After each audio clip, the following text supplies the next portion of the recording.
참 전처리 그죠? 좀 쓸데없이 썼다는 느낌 좀 많이 들었죠. 전처리, 중간처리,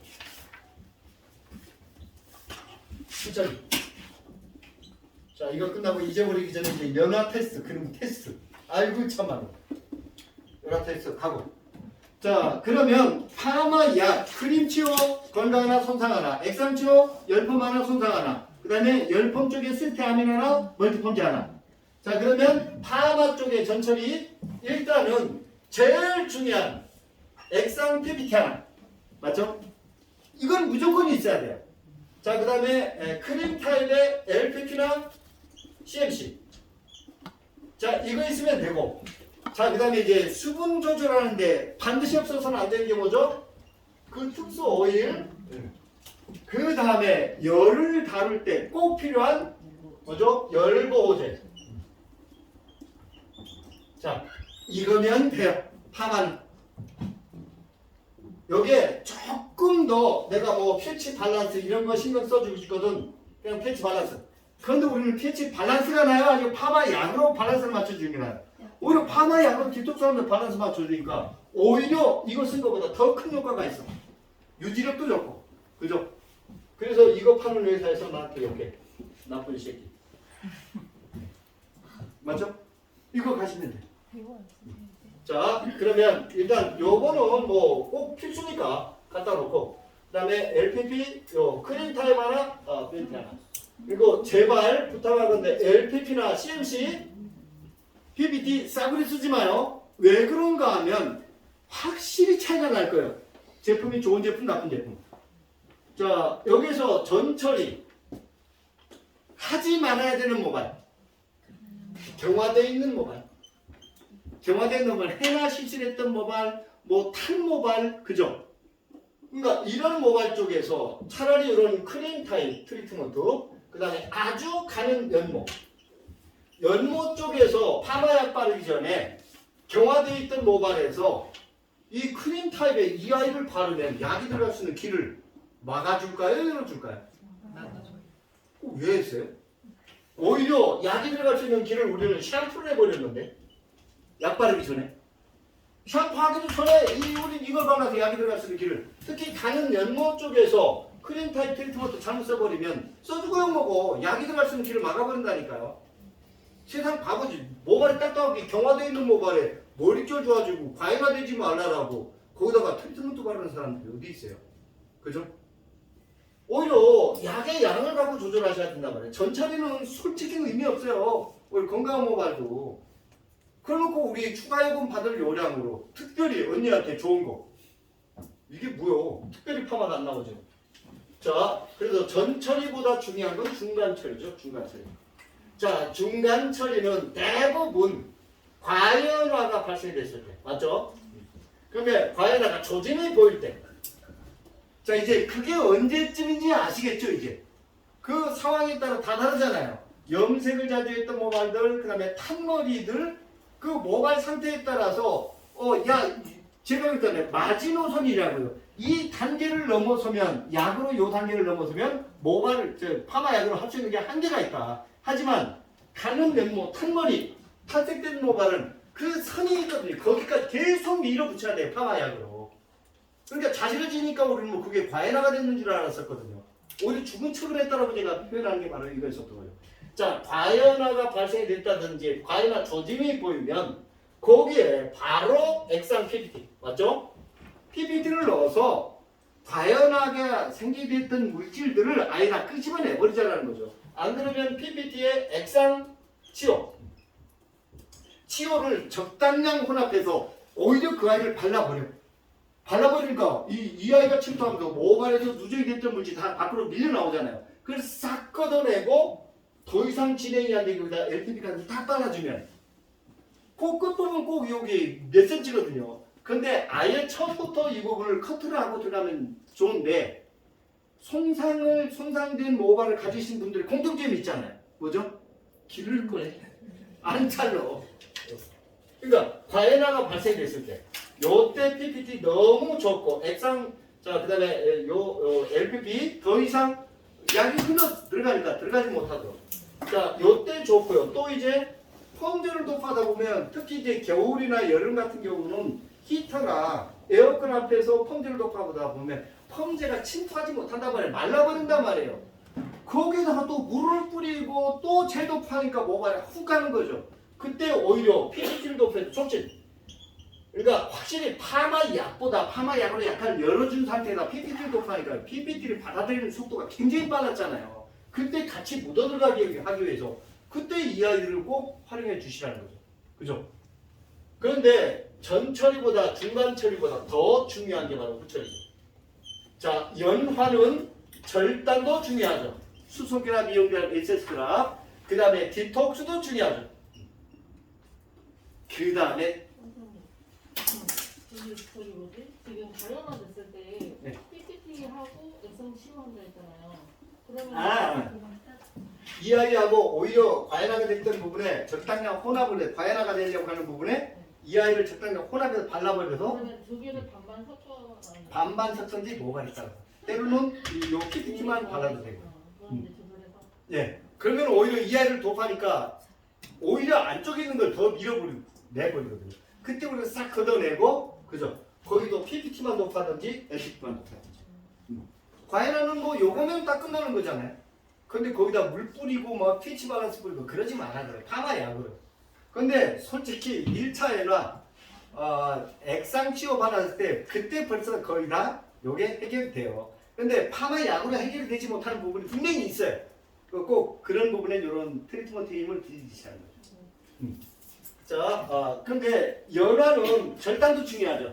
그러니까 수성이라든가 에센스가, 그 다음에 디톡스, 그러니까 특히 헤나, 매니큐어, 그 다음에 브라질리안 트리트먼트, 그 다음에 이제 트리트먼트로 오래 썼던 계면화 쓴데 누적이 돼 있던 것들, 오히려 그 모발에서 우리가 파마를 하면서 걷어낼 생각이니까 이 수업에 들어가서 가장 조금 특이했던 게 뭐냐면 연화를 두 번 보는 것, 모발에 누적이 돼 있던 걸 끄집어내는 것, 그리고 치유의 재발견, 맞죠?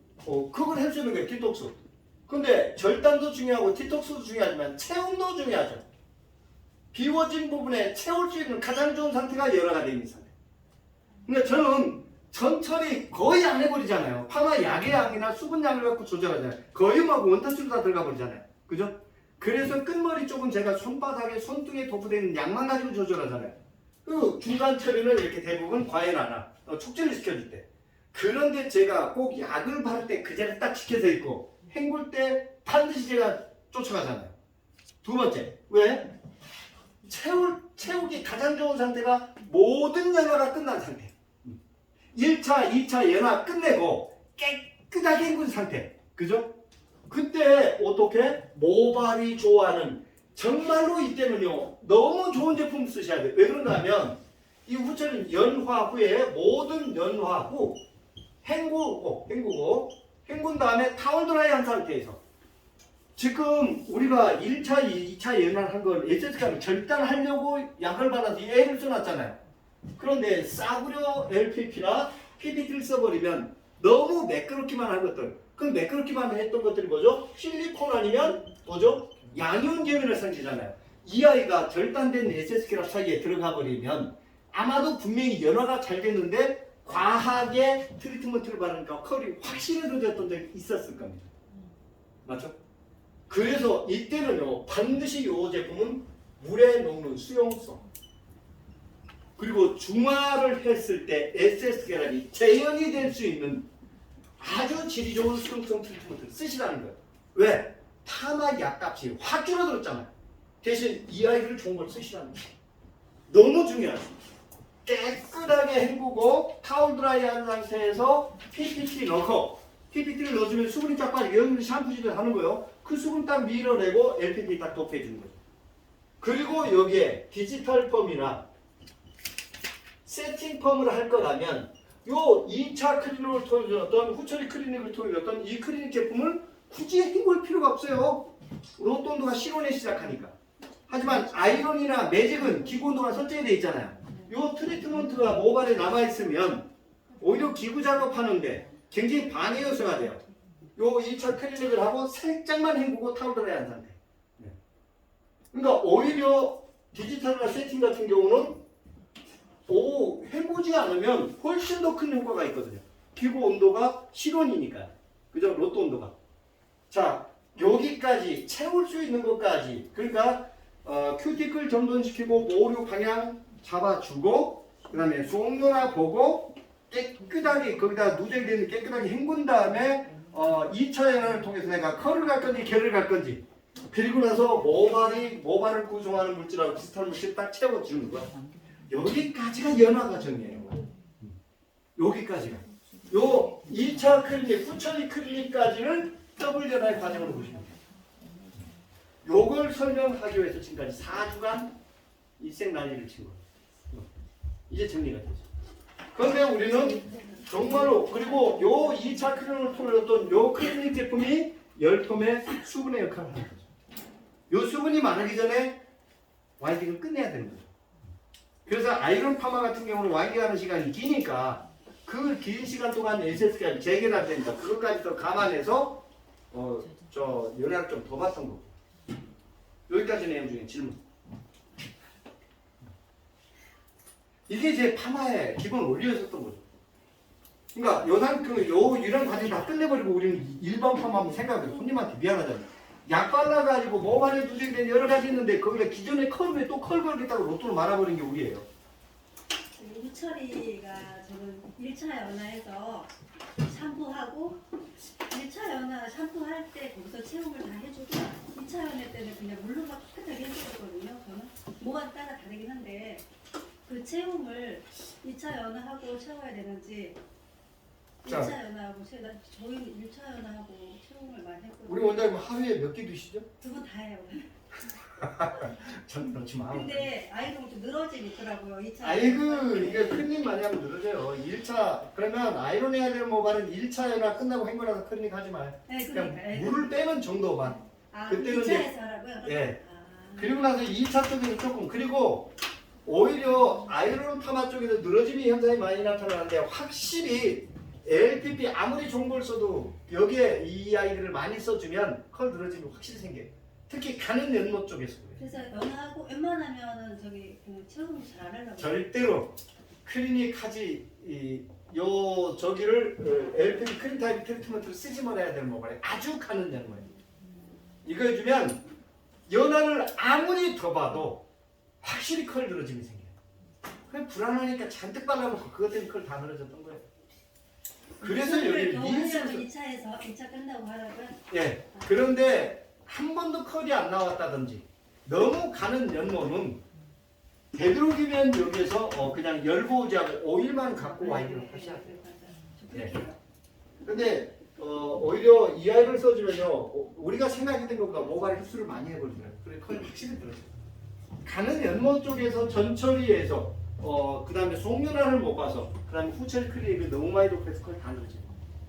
그걸 몰라요. 그래놓고 온도나 이제 와인딩만 갖고 해결하려고 하는데 오히려 그 되도록이면 아주 가는 연도는 요 오일하고 열보호제 아주 고농축 열보호제가 꼭 필요한 거죠. 지금 네.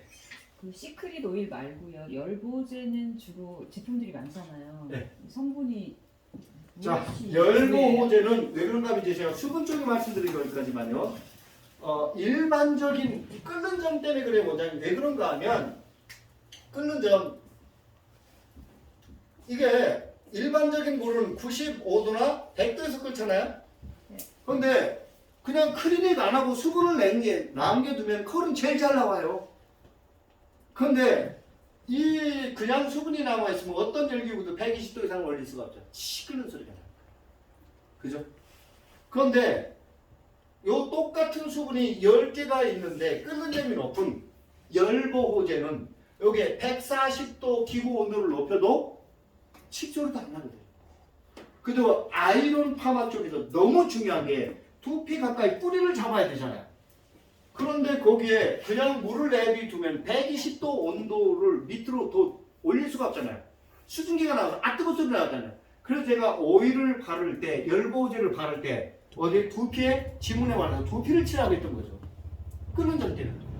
그거 왜 그런가 하면 우리 모발을 구성하는 아미노산 중에 가장 열로부터 강한 아미노산이 바로 피탄트리온이라는 아미노산입니다. 피탄트리온.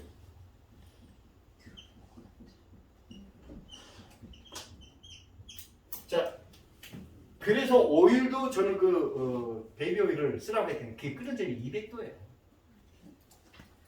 그런데 아주 좋은 오일을 쓰려면 그러니까 양질의 오일은 오히려 올리브 오일이죠. 올리브 오일도 생 압착 오일. 굽지 말고 그냥 생 압착해. 그걸 넣어버리면 끓는 점이 낮아서 뜨거워서 수분은 잡아줄지 몰라도 기본 온도를 높일 수가 없어요.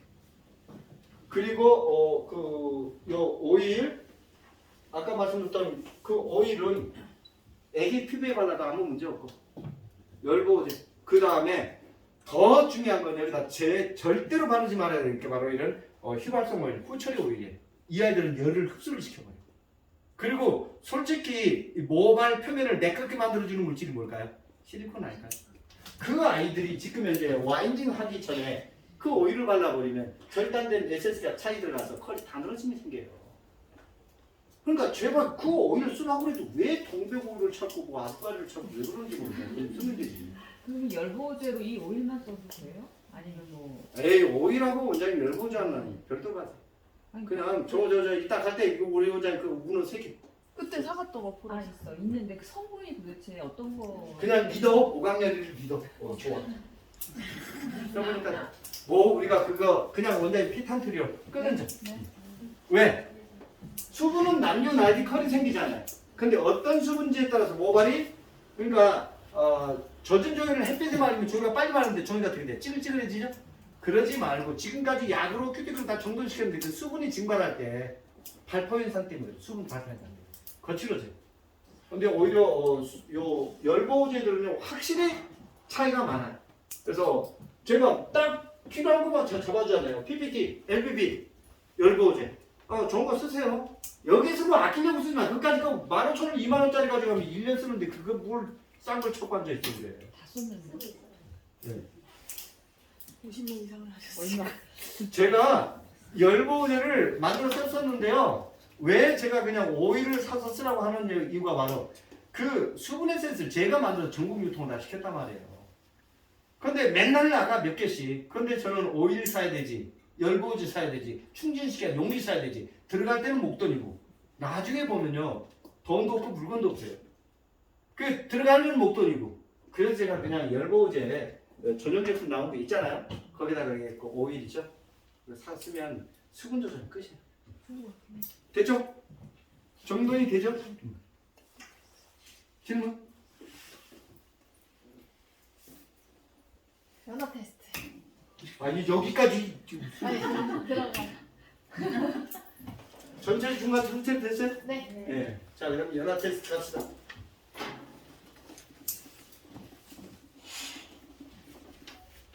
그래서 오늘 저는 우리 마고 원장님하고 저 김천 원장님이 와서 이렇게 정리를 해가면 오늘 너무 좋을 텐데 지금 다 해놓고 정리는 안 되니까 다음에 또 시작을 해야 되잖아. 그러니까 제가 자꾸 이 얘기를 하는 거예요. 자 연합 테스트 갑시다. 연합 테스트.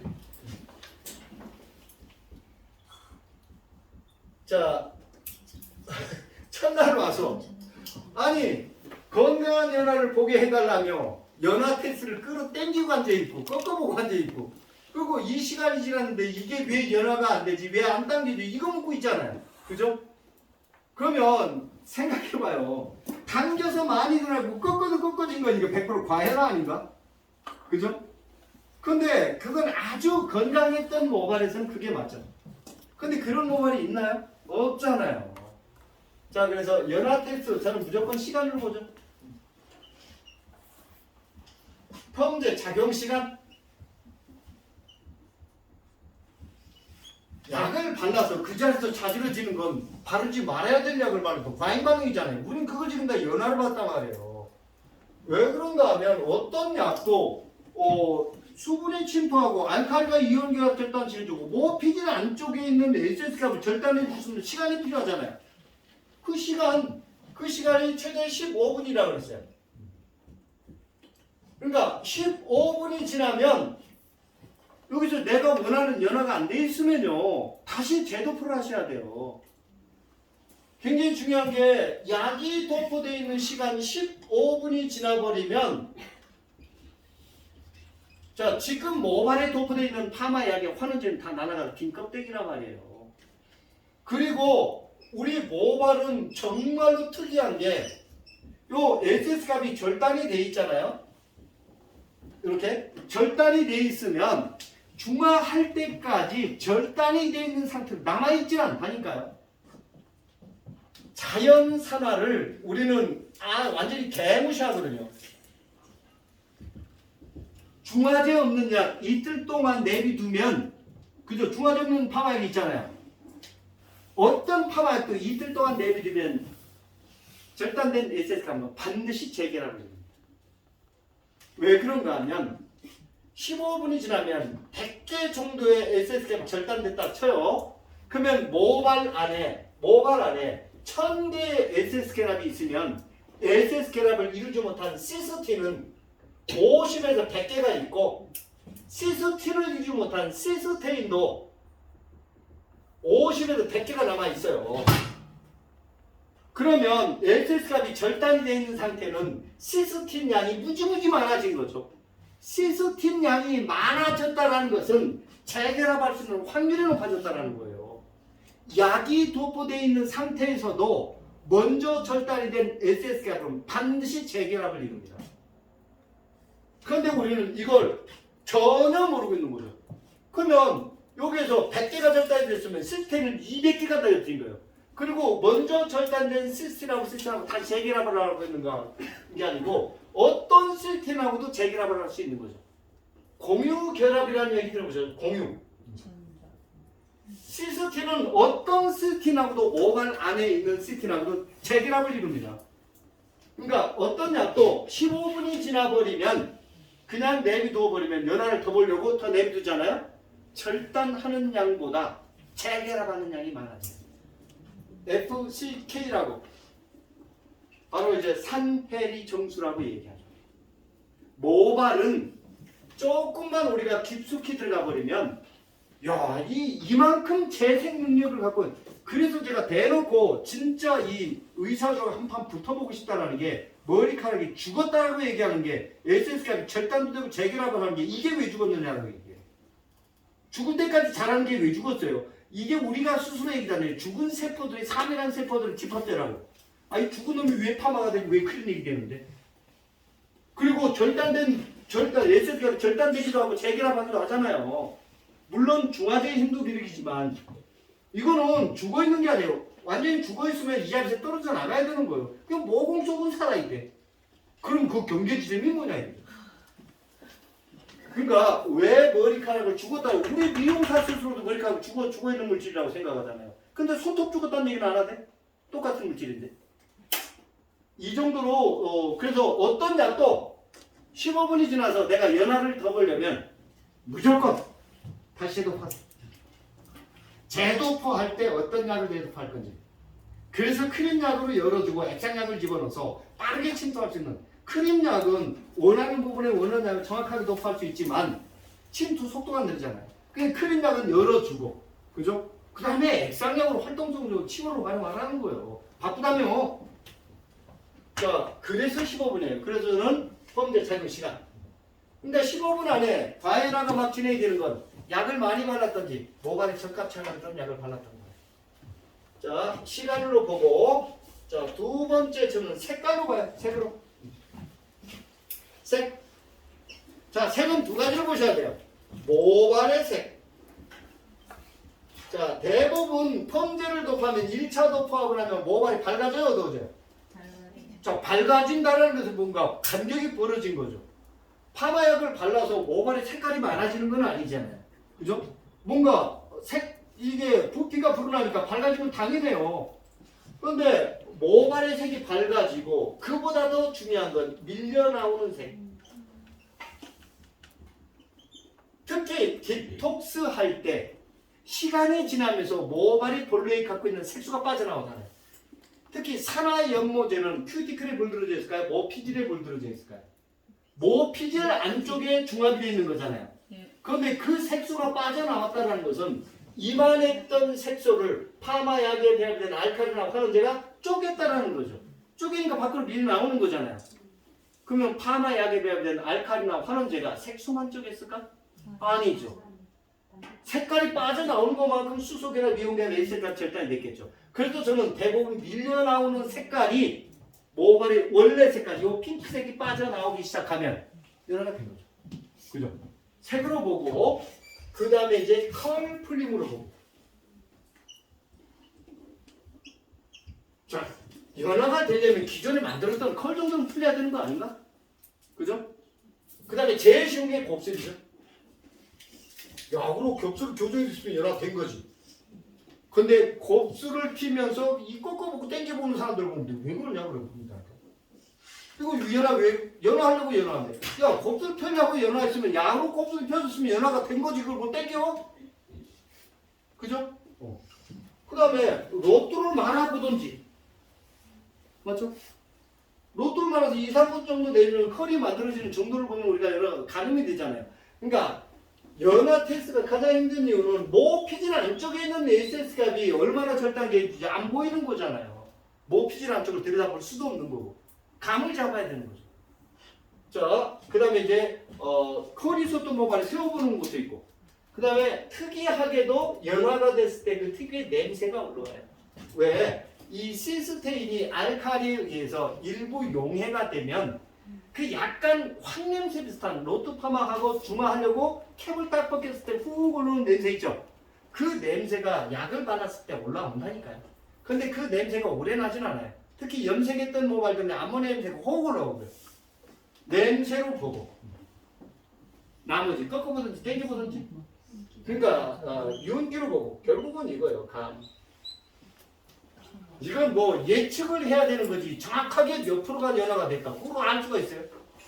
여기 뭐 SS값 절단된 SS값 저랑 사진 보신 적 있어요? 절단된 거 보신 적 있나요? 안 보여요 그거요. 그러니까 결국은 모피질 안쪽에 있는 이 SS값 간축물질에 있는 SS값 절단량에 따라서 연화 정도를 가늠을 해야 되는지 그걸 내가 C컬을 걸어야 되는지 S컬을 걸어야 되는지 친수성 껍질인지 소수성 껍질인지에 따라서 연화 테스트는 다 달라야 되는 거잖아요. 그것도 모발 하나에도 여기는 C컬 여기는 S컬 여기를 더 봐야 되는 거잖아요. 그걸 어떻게 균일하게 땡겨서만 보려고 하냐고요. 그러니까 예전에 건강했던 모발에서 땡겨서 꺾어보고 이거는 맞는 거라고 봐도 돼요. 근데 요즘 가는 연모나 손상물 쪽에서 물만 닿아도 찍찍 드러나는 게 그러니까 막 자지러지고 여기서 끈적이니까 그게 연화가 과잉하라고 생각해. 그 저한테 얘기한다니까. 왜 연화가 잘 됐는데 파마가 안 나와요? 아, 연화 안 됐어요. 잘 됐다니까요? 아, 그럼 왜 안 나와요? 저는 연화가 안 됐는데도 저희는 과잉화가 충분히 봤대요. 아니죠. 그죠? 이제 이해가 어느 정도 좀 되죠. 그러니까 파마를 조금이라도 우리가 기초 지식 정도는 파마 약에 대한 이런 부분들을 좀 공부하고 들었으면 이렇게 헷갈리지 않고 멘붕이 오지 않았을 건데 그런데 전 세계 어딜 가도 이렇게 4주씩 생으로 이렇게 파마 공부하는 데는 없다니까요. 우리나라밖에 없어요. 이게 예전엔 확실히 우리가 기초 지식이 일본한테 뒤진 건 맞아요. 그런데 실무 지식은요 대한민국 세계 최고입니다. 이거 이렇게 많이 어떻게 시술을 이거 시술 안 해보고 이런 결과가 나올 수 있어요? 이게 학문만 가지고 안 되는 거 아니에요? 맞죠? 그러니까 저같이 미친 놈이 가끔 한두 명씩 나와야 돼요. 근데 이게 현장에서 일하다 보면 미치질 못해요. 저 같은 경우가 그래도 이 교육하기가 참 좋은 게 뭐냐면 내게 없잖아요. 맞죠? 그러니까 대부분은 그 아저씨 미용실 때 해보지도 다녔던 사람한테 왜 교육을 받으다며? 그럼 받은 놈한테 받던지 하는 놈한테. 근데 미용실 하면서 이런 거 이렇게 정리할 시간이 있어요? 없어요. 없어요. 택도 없어요. 내 기준이 딱 써 있는 상태에서는요 다른 걸 받아들이지 못하는 거죠. 근데 저는 저 기준이 없어요. 그래서 제가 그래도 이렇게 조금 이런 후배들하고 좀 오래 할 수 있는 그런 부분인가 봐요. 그러니까 저를 그렇게 디스를 하더라고요. 그 아저씨 뭐 인턴도 안 하고 디자이너도 안 하고 원장도 안 해봤는데 뭘 배우는가 그러더라고요. 근데 첫날 나한테 물어보니까 스타일에 대해서는 한마디도 안 해. 내가 뭐 스타일에 대해서는 만지는 것도 손도 안 되잖아 이렇게. 그래서 저는 시술 사진을 제가 제 어디 SNS에 시술 사진을 올려놓은 건 우리 미용인들 제가 모독하는 거죠. 맞죠? 뭐 디자인에 대해서 뭐 한마디도 안 하잖아요. 그 뭐 디자인 때문에 이 자리에 온 게 아니잖아요. 마무리됐지? 연화 테스트하는 방법 빨리 5가지만. 지금 역할이 나세요? 왜 나만 갖고 그래? 29만 원밖에 못 자, 됐죠? 자, 여기까지 이제 연화를 맞춰놓자. 하고 이제 수분까지만 가고, 수분. 이제 열폼에서 이제 야기하는 역할을. 자, 생각해 보세요. 첫날부터 제가 이제 꽈놨던 게 약은 약일 뿐이다. 그러니까 첫날 일반 폼한다고 열폼 약 바르니까 멘붕 온다고 난리야. 거기다가 일반 약 바르고 액상 약 바르더니 더 멘붕 온다고 난리고. 왜 또 가서 헹구냐고 또 난리를 치고. 그럼 제가 그러잖아요. 화장실 안 가냐고. 그죠? 그 아침에 어떻게 해장국 먹었다고 점심에 또 해장국을 먹고 또 안 먹는다고 열 처리하고 싶고. 그리고 나서 또 후 처리하고. 이게 얼마나 복잡했을까요? 내게 딱 세워진 상태에서 내가 하고 있는 짓은 아무것도 안 하거든요. 그죠? 그러니까 이제 처음부터 이제 꼬이기 시작했던 거죠. 일반 폼, 열폼 딱 나뉘어놨으니까 열폼 할 때 열폼 약만 써야 되는 줄 알고. 맞죠? 그런데 확실히 크림 약의 장점이 있고 액상 약의 장점이 있었거든요. 그 둘을 활용하는 게 물 먹고 밥 먹고 아니면 말아먹고 그걸 한 방에 다 해버리려고 했어. 자, 그리고 나서 딱 채워주고 그거예요. 자, 여기까지 됐죠? 자, 그러면 이제 수분까지만 가고 수분. 이제 약이 하는 역할은 약은 다 동일해요. 그래서 아까 얘기했던 크림치오 2가지, 액상치오 2가지, 그 다음에 시스테아민 열pom약 반드시 하나 꼭 있어야 돼요. 꼭 필요합니다. 그 다음에 멀티펌 없으면 안 돼요. 그 다음에 제발 좀 시스테아민 그만 좀 좋아해요. 이게 너무 뒤끝이 심해요. 그리고 시스테아민 치료보다 더 모발의 피부에 오래 잔류해서 오히려 모발을 결국은 더 못 살게 구는 물질이에요. 치료가 가장 좋은 환원제예요. 치료가. 그런데 그 좋은 치료를 나쁘다라고 아예 제껴놓고 있었으니 할 수 있었던 게 없었던 겁니다. 왜 이렇게 치료가 이렇게 나빠졌었는지 저는 답답해 죽겠어요. 가끔 이렇게 젊은 후배들한테 전화하고 아니 왜 치료를 쓰라는 거예요 도대체 그 나쁜 거를. 그 왜 나쁜 거예요? 나쁘다고 그러던데 누가? 하던데요? 왜 나쁜지도 모르고 나쁘다고 제껴놓으니까 가는 연모나 경화됐던 모발이나 속면이나 디톡스를 어떻게 시스테아민이나 시스테인 갖고 해요. 그거 치워보세요. 얼마나 활동성이 좋은지. 말 잘 듣잖아요. 그러니까 좋은 게 정말 좋은 걸 왜 좋은지도 모르는 상태에서 나쁘다라고 이렇게 한쪽으로 지켜놨던 것 같아요. 제가 그래서 이번에 나와야 될 책에서는 미용사들 욕을 많이 했습니다. 대놓고 욕을 해버렸어요. 진짜. 가끔 이제 선배들 내가 지금 좀 잘 나간다라고 선배들을 무시하는 후배들 있잖아요. 그래서 제가 거기다 그런 거야. 길은 먼저 간 사람들의 흔적이다. 너는 길을 한 번이라도 만들어 봤느냐. 우리 선배님들이 이렇게 많은 시술을 해봤었으니까 우리가 이걸 가져가서 분석을 할 수 있었던 거잖아요. 근데 우리 선배님들은 그런 거 아무것도 없는 상태에서 얼마나 불안했을까요? 그죠? 그 파마 약도 열도 수분도 그게 우리가 30년의 역사란 말이에요. 근데 그걸 내가 지금 조금 더 잘 나간다라고 그 먼저 간 사람들 그냥 딱 한마디로 표현해버려요. 어깨 너머야. 아니 모든 기술은 어깨 너머에서부터 시작된 거잖아요. 그죠? 아주 그래서 입 바른 소리를 제대로 해버렸어요. 그리고 하도 레시피를 찾아가지고 지금 얘기했던 그 내용들을 지금 다 정리를 해놔서 5월 말일이면 나올 것 같아요. 살라면 사고 나라면 뭐라고. 자, 수분 열품에 대한 수분. 자, 그러면 모발은 세 가지 밸런스가 있어요. 세 가지 밸런스. 첫 번째 수분 밸런스, 두 번째 pH 밸런스. 등전점. 그러니까 pH 밸런스 그려놓으면 딱 이해를 못하는데 등전점 그래 딱 이해가 되잖아요. 그 다음에 이제 케라틴 밸런스. 건강한 모발은 10에서 15%가 바로 수분이 됩니다. 그죠? 그 다음에 pH 밸런스는 등전점은 얼마나 pH?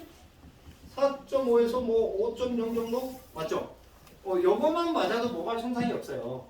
근데 모발에 세 가지 밸런스가 있는데 이 중에서 모발이 손상이 되면 제일 먼저 요 수분의 양이 적어지기 시작하죠. 그러면 윤기가 없어지고 딱딱해지고 손상의 시작은 수분의 양이 적어집니다.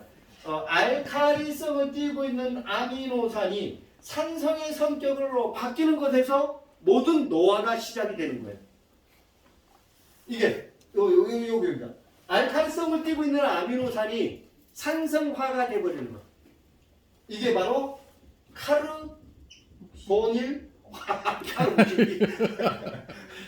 카르보닐화라는 거예요. 자, 아기들이 태어나면 아주 피부가 막 매끈매끈하고 탱탱하잖아요. 근데 할머니들은 어때요? 쭈글쭈글하잖아요. 두꺼워지잖아요.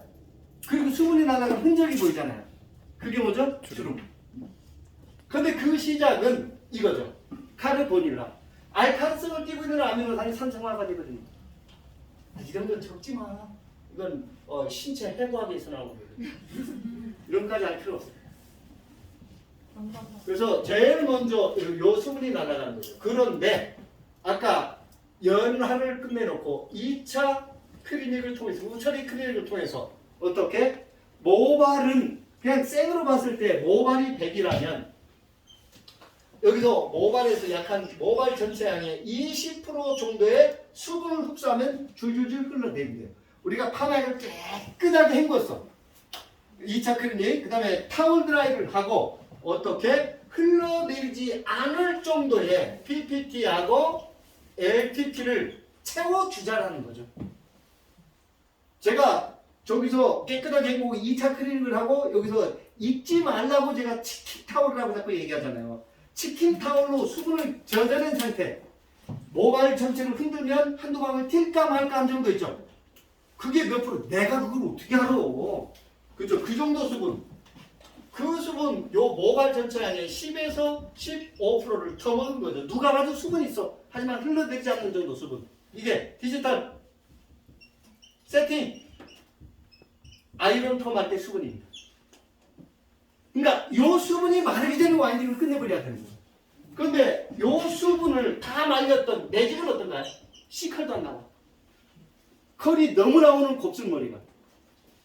연화 후에 2차 클리닉을 통해 줬던 요 수분 있죠? 요 수분이 마르는 것을 아주 쉽게 생각하거든요. 물 뿌리면 되지? 그래서 제가 이번 썼던 책에 누룽지에 물 뿌린다고 밥 되냐? 우리는 물 뿌리면 되는 줄 알았어요. 그 수분이 날아가면서 수소 결합이 재결합이 된다고. 열기구가 한번 지나간 자리 드라이가 되나요? 드라이도 안 되는데 그러면 드라이를 다시 하려면 그다 물을 다시 적셔야 되는 거잖아요. 그런데 연화가 되어 있는 상태에서 더 먹었던 수분이 날아가면서 수소 결합이 재결합이 되고 수증기 속 산소에 의해서 SS 결합이 대량 재결합이 된다는 것도 전혀 인지를 못하고 있는 거예요. 그런데 모발은 무지 똑똑해서 이 SS 결합이 재결합을 할 때 그때를 기억을 해버린다는 거예요. 기억 상황. 그래서 일반 파마는 젖으면 젖을수록 컬이 강하게 나오는 거예요. 컬이 들어주면 물 뿌리니까 컬이 다 젖었을 때 중화했으니까. 근데 열 파마는 말리면 말릴수록 컬이 강하게 나오잖아요. 이거까지 모발이 기억할 정도로 똑똑한 물질이라고요. 근데 여기 연화 후에 최적의 수분, 요 수분을 드라이 바람으로 다 말려버리고 물 또 뿌리고 있더라니까요. 이게 뭐 하는 짓이냐고. 요 수분 날아가기 전에 와인딩을 끝내야 되는데 수분 조절의 핵심이에요. 그래서 아이론 파마가 먼저 1분, 2분 와인딩 했던 거는 그걸 자꾸 떨어지는 이유가 수분이 날아가고 그래서 오일이 필요한 거죠. 수분 날아가지 말라고. 지금 연화 후에 집어넣었던 2차 클리닉을 통해줬던 그 수분을 그냥 수분으로 보면 안 되고 건강한 모발에 벌레가 출사될 결합수하고 가장 근접한 요 수분이 마르기 전에 와인딩을 끝내야 되는 거예요. 와인딩을 시켜놓고 수분이 날아가는 건 그 상태에서 기억도 그 모발이 그 형태를 기억을 해버리니까요. 그러니까 2차 클리닉을 통해서 집어넣었던 수분 1차도 내가 맨 처음에 와인딩 할 때 수분을 끝까지 가져갈 수 있는 방법을 찾으시면 돼요. 그래서 아이론 파마가 연화를 제일 많이 봐야 되는 이유가 와인딩 하는 시간이 길잖아요. 그래서 저는 디지털한 세팅 파마는 와인딩 하는 시간이 짧으니까 굳이 오일 안 발라도 된다는 거예요. 그때는 열보지나 살 꼼꼼하게 발라주라는 거죠. 그죠? 그거 역할이에요. 그러니까 연화 후에 모발에 남겨진 수분을 그냥 일반 수분으로 봐서는 절대가 안 됩니다. 그러니까 그 수분이 많으면 수소 결합이 재결합이 되고 수증기 속 산소에 의해서 SS결합이 대량 재결합을 이루는 거예요. 그래서 파마가 안 나왔던 거죠. 그러니까 거기다가 물 뿌리면 되는 게 절대로 아니었었던 거죠. 요게 이제 그래서 2차 시리놀 토리였던 그 수분 연화는 절단도 중요하지만 채울 수 있는 가장 좋은 상태가 클릭이 되어 있는 상태. 모발을 구성하는 물질과 가장 근접한 그래서 이게 가장 양질의 클리닉 제품 쓰시라는 거예요. 그리고 자칫 또 중화할 때 SS가 재결합이 되는 걸 방해하면 또 안 되는 거고요. 자, 요게 이제 수분. 그래서 이제 2차 연화를 그러니까 우리가 신나게 세 가지가 결단시키고 누적이 되어 있는 것도 끄집어내고 그 다음에 모발을 구성하는 물질과 근접한 물질 집어넣고 그 수분이 마르기 전에 완전히 끝내버리고 그러면 열펌에서 열은 더 먹었던 수분을 여기까지만 증발시키면 되는 거예요. 열펌에서 열은. 그런데 이 수분까지 다 증발시켜버렸잖아요. 옛날에 세팅 펌 하나 매직할 때 보세요. 그러놓고 안 태웠대. 매직 땡기면서 연기가 풀풀 나는 거예요. 연기는 타는 거잖아요. 우리는 그 당연히 이 수분까지 다 증발시켜놓고 또 그걸 또 탄 머리를 또 재생을 시킨다고 또 세미나 좀 쓰다니까요. 그래도 이게 우리 선배님들이 정확하게 알려준 기본 이론이죠. 파마 쪽에서. 그러니까 이런 것들을 우리 선배님들은 아예 재료조차도 없었던 거예요. 파마에서 수분이 얼마나 중요한 물질이었었는지 그 모발이 얼마나 똑똑한 물질이었었는지 그러니까 파마에서 약이 하는 역할, 수분이 하는 역할, 열이 하는 역할, 중화제가 하는 역할 이건 기본 중에 기본이잖아요. 그 기본이 정리가 안 돼 있으니까 뭐가 머리와 망가지면 왜 망가졌는지 분석이 안 됐던 거죠. 이렇게 너무 중요했던 거죠. 그래서 수분 조절의 핵심, 수분 조절의 가장 수분 조절하기 쉬운 방법은 첫 번째는 와인딩 순서를 바꿔버리는 거예요. 컬이 가장 강해야 될 부분, 고객이 가장 중요하게 생각하는 부분, 두상에서 가장 먼저 마르는 부분을 가장 먼저 와인딩하는 거예요.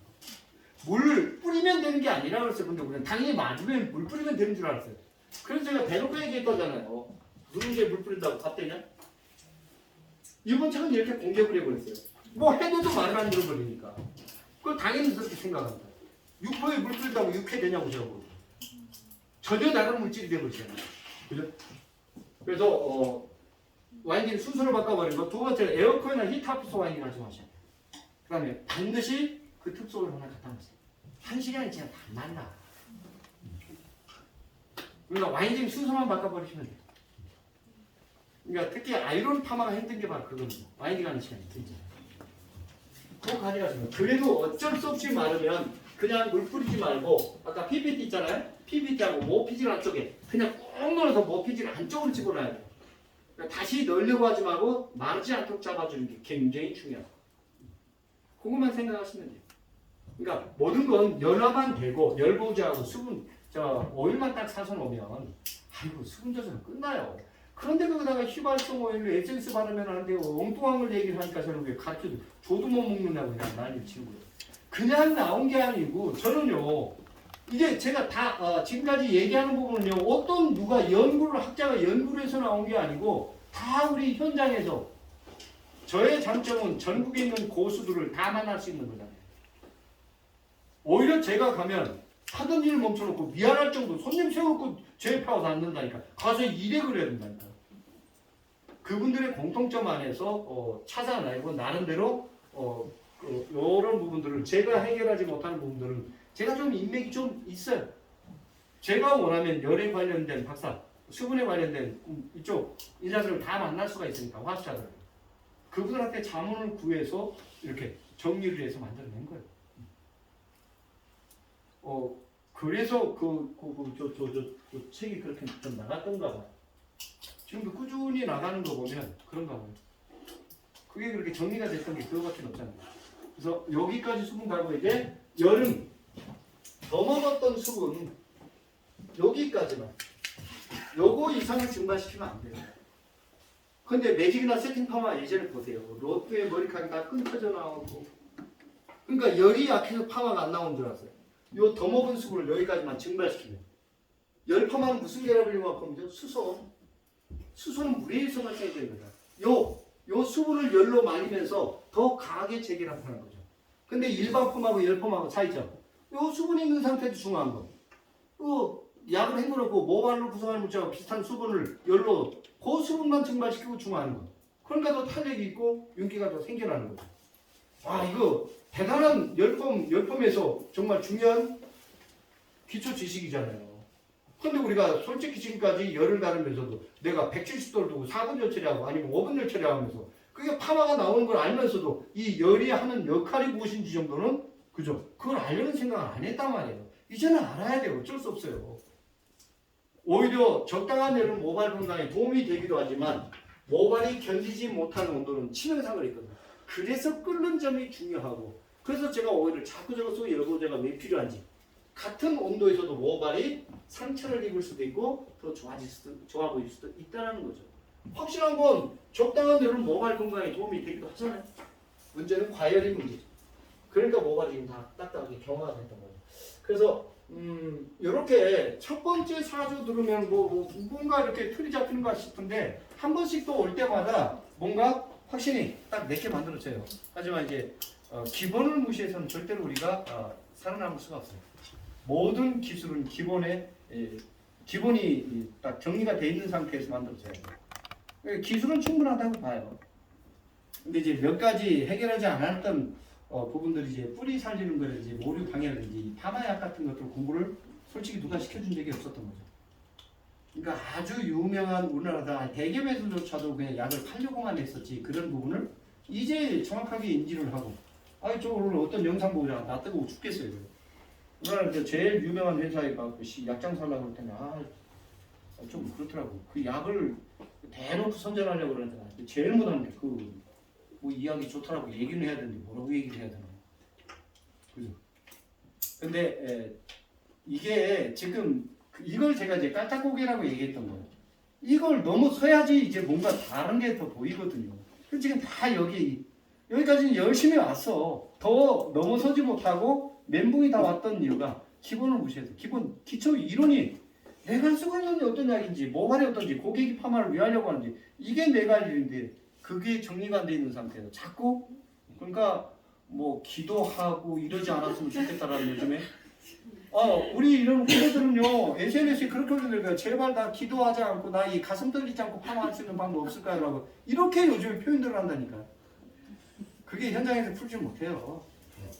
그죠? 기술보다 더 중요한 게 기본이었던 겁니다. 기술은 충분해.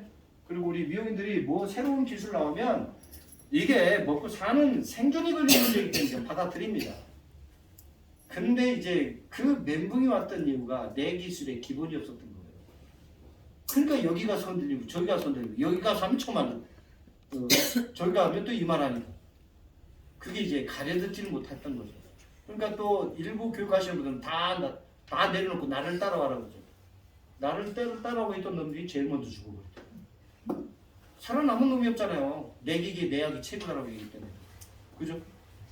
그거라니까요. 그리고 이런 문제점이 발생되면 이 현장에서 그럼 그렇게 쓰는 게 아니죠. 이렇게 오만 이야기나 하고 앉아있고 그 분석을 해줄 수 있어야 된다는 거예요. 잘하고 못하고를 떠나서 물론 그런 과정이 있었기 때문에 우리가 이런 분석을 낼 수가 있었던 거예요. 하지만 그런 전문가가 좀 한 몇 명만 좀 더 있었으면 좋겠어요. 그래야지 속도가 좀 빨라졌으면 좋겠어요. 다 똑같잖아요 지금. 저 오늘 머리 누구 머리 한대? 오늘 집에 못 가게 머리를 해줘 버릴까? 안 돼요. 뭘 안 돼? 원장님, 선생님, 왜 제 눈을 안 맞추시죠? 머리 하시죠? 예. 네? 해! 안 하면 서운하잖아. 빨리 하고 이제 열하고 중화해야지. 자, 빨리 우리 거천 원장님 쭉 싸우셨어요. 박수! 우리 원장님은 부산가 봐. 맨날 부산까지 맨날. 자, 빨리 찾아서